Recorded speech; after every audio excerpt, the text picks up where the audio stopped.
এখন যেটা করব আমরা যে অঙ্কটা করবো সেটা হলো sine square 3 sine square 9 sine square 15 dot dot dot sine square 75 এর সমষ্টিটা 15 সেটা তোমাকে প্রমাণ করতে হবে। এখন দেখো এখানে আমরা গত যে অঙ্কগুলো করেছিলাম সেখানে পদ সংখ্যা ছিল কম, সেই হিসেবে আমরা সবগুলো পদ কী করছি লিখে করে ফেলতে পারছি, জোড়াগুলো মিলাইতে পারছি। কিন্তু এখানে পদ সংখ্যাগুলো অনেক, ঠিক আছে। দেখো 3 থেকে শুরু করিয়া কত পর্যন্ত 177 পর্যন্ত, পার্থক্যটা কত 3 থেকে 9, তার মানে 6 পার্থক্য, 9 15 তার মানে 6 পার্থক্য, অনেকগুলো পদ হবে। তাহলে সবগুলো পদ তো এখন আর খাতায় লেখা করা সম্ভব না। তার মানে এখানে কয়টা পদ আছে সেটা আমাদের আগে একটু দেখতে হবে। তাহলে কয়টা পদের জন্য কাজটা কি করতে হবে, তাহলে আমরা দেখো কোনগুলোর একটা দাঁড়ান সাজাইতে পারি, যে কোনগুলোর দ্বারা প্রদত্ত দ্বারা কোনগুলোর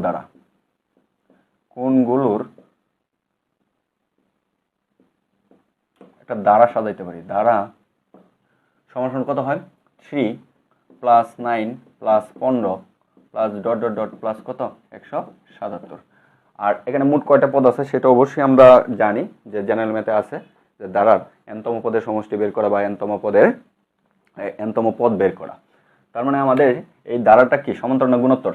অবশ্যই কি দ্বারাটা সমান্তর দ্বারা, কারণ আমরা জানি সমান্তর দ্বারা গুণোত্তর দ্বারা চিহ্নিত করার পার্থক্য কি, যে কোনো পদ থেকে তার পূর্ববর্তী পদ কি করতে হবে, বিয়োগ করতে হবে।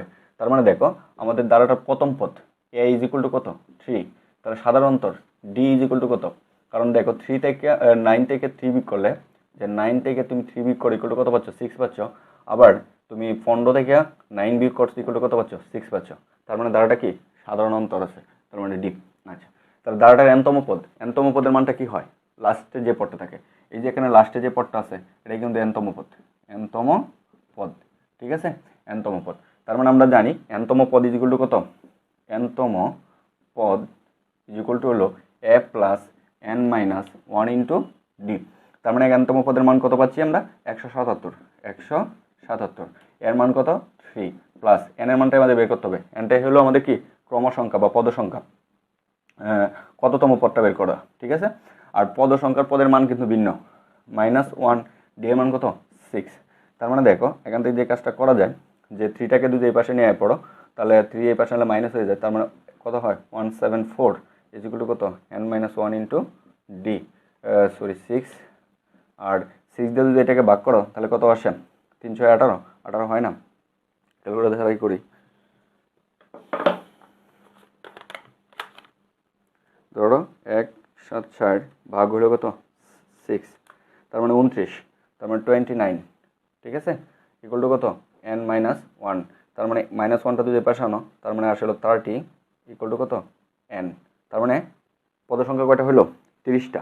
তাহলে 30টা পদের সংখ্যার জন্য তাহলে আমাদের পদ সংখ্যা কি জোড়, তার মানে আমরা 100% কনফার্ম।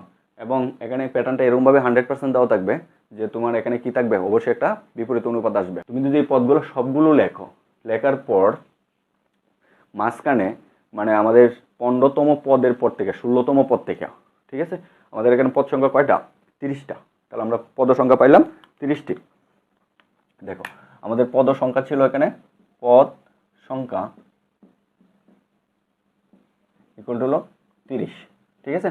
তাহলে পদ সংখ্যা 30টা, এই 30টা পদের প্রথম যে 15টা পদ আছে, হ্যাঁ, প্রথম যে 15টা পদ আছে, প্রথম 15তম পদ পর্যন্ত তুমি থাকবা, 16তম যে পদ থাকবে তার মানে 16তম পদ থেকেই তোমার কিন্তু এই গুণটা মিলতে থাকবে, 90 থেকে বিয়োগ করবা কাজটা হতে থাকবে, ঠিক আছে।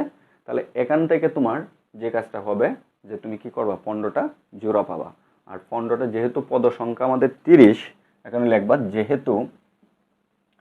যেহেতু পদ সংখ্যা 30, তাহলে প্রদত্ত ধারার অনুপাত, ঠিক আছে, প্রদত্ত ধারার অনুপাতগুলোর জোড়া হবে 15টি। তাহলে আমরা বলতে পারি প্রদত্ত ধারার জোড়া হবে কয়টা 15টি। তার মানে প্রতি জোড়ার জন্য মান কত 1, এবং প্রতি জোড়ার জন্য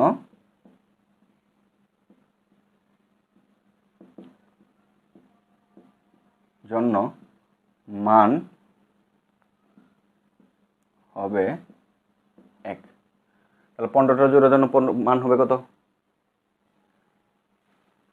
15টা 1, আর 15টা কি হবে সমষ্টি। তাহলে সুতরাং আমরা বলতে পারি যে প্রদত্ত ধারার সমষ্টি কত 15। এই হলো তোমার কথাটা, ঠিক আছে, বুঝতে পারছো। তাহলে এটা তুমি পুরোটা লিখে সম্ভব না, তাহলে তোমরা এভাবে ধারাগুলো বের করিয়া এই অঙ্কটা এভাবে করে দিতে পারো। ঠিক আছে। আর যদি কেউ ধৈর্য কোলায় বা সময় কোলায় তাহলে তোমরা প্রত্যেকটা পদ লিখে মিলায় এবং সেম আগেরটার মতনই হবে, কোনো পার্থক্য থাকবে না। আশা করি বুঝতে পারছো।